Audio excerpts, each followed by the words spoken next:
vis avec les personnes qui brillent, soit comme toi ou plus que toi.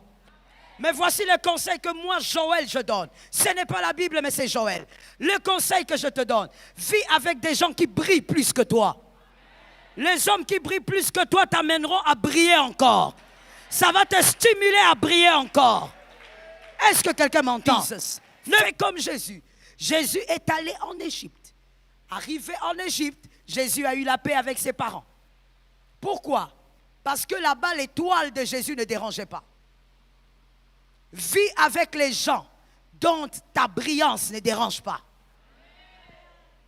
Localise des personnes dans la destinée et vis avec les personnes qui brillent, soit comme toi ou plus que toi.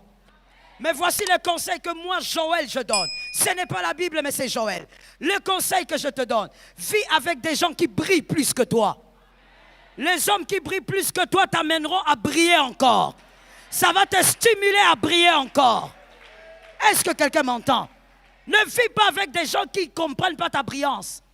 Des gens qui ont l'impression que tu es venu pour prouver quelque chose au milieu d'eux. Parce qu'eux n'ont pas de brillance. Parce qu'ils sont ternes. Évite les personnes ternes. Ils vont te tuer. Ils vont te détruire. Lui-même, Jésus a dit, ici, là, il faut fuir. Il faut aller à un endroit où mon étoile ne dérange personne. Vis avec les personnes dont ton étoile ne dérange pas. Des personnes qui te disent, ah, tu commences à bien faire, va encore plus loin. Des personnes, quand tu achètes une maison, ils t'acclament. Ils t'appellent au téléphone, ils disent, oh mon frère, content pour toi, tu as fait une grande chose. Des personnes qui t'encouragent. Lorsque tu montes, ils sont là en train de t'acclamer. Vis avec ces gens-là. Vis avec les gens qui sont fiers de voir la grandeur. Retiens ça et explique-le à tes enfants. Vis avec les gens qui sont fiers. Au Congo, on a ce problème-là. Voilà pourquoi il faut me donner un amen. Parce que tu dois guérir. Je ne sais pas pour d'autres nations. Je ne veux pas parler sur ce que je ne maîtrise pas, de peur d'être contredit. Mais je suis congolaise et je sais ce qui se passe. Surtout à Kinshasa. Puisque c'est ici que je suis né et j'ai grandi. Presque. À Kinshasa, le Kinois a un problème. Il ne supporte pas voir la grandeur. Il ne supporte pas voir une grandeur que lui n'a pas bâtie.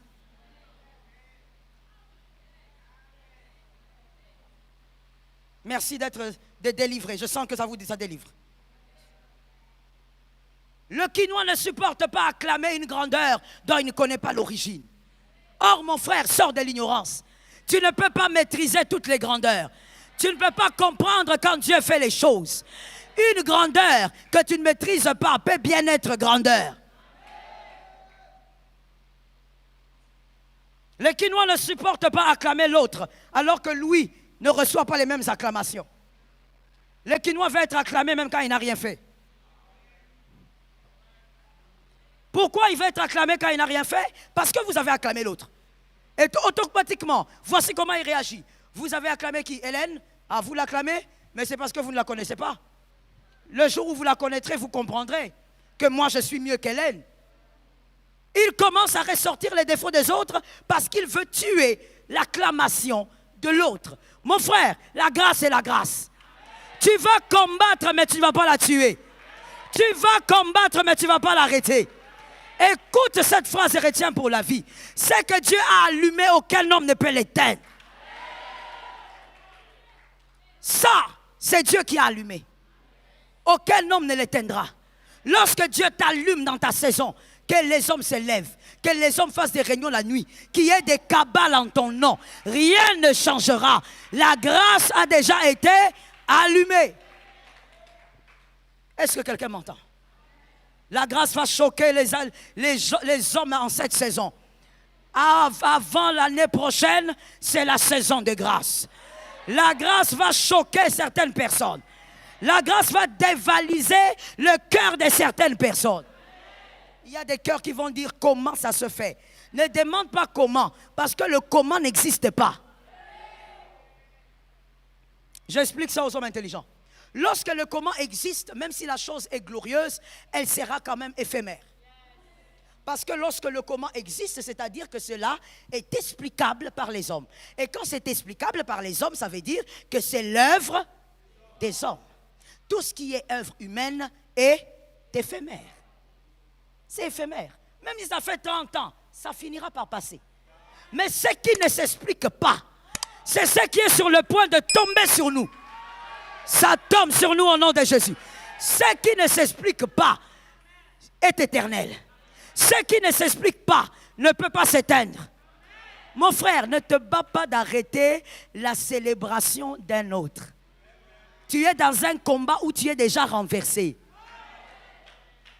Toi, tu viens là en train de dire, pourquoi seulement lui? Pourquoi vous citez seulement son nom? Il n'est pas le seul ici. Mon frère, il n'est pas le seul, il est parmi. On ne dit pas qu'il est le seul. On dit il est. Si on le célèbre, c'est parce qu'il est. Tu es parmi. Ah, j'ai aimé ça. Il y a des hommes des fois là-bas. Ça tombe sur vous au nom de Jésus. J'ai dit tu es. Si on vient te dire, tu n'es pas le meilleur, dis-leur, je n'ai pas dit ça.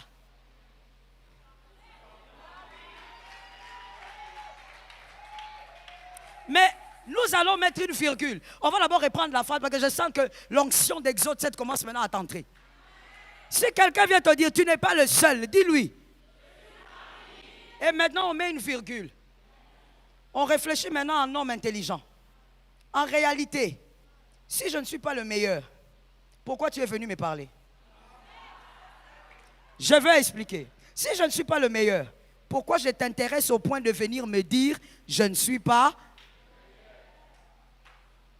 Si tu as quitté là où tu étais, tu as ouvert ta bouche pour citer mon nom et me dire que je ne suis pas meilleur, c'est que dans ton cœur, je suis le meilleur. Ça tombe sur ta maison, ça tombe sur tes enfants, ça tombe sur ton entreprise. Mon frère, la grâce, lorsqu'elle tombe, même si vous vous rébellez contre elle, même dans la chambre, vous allez l'acclamer.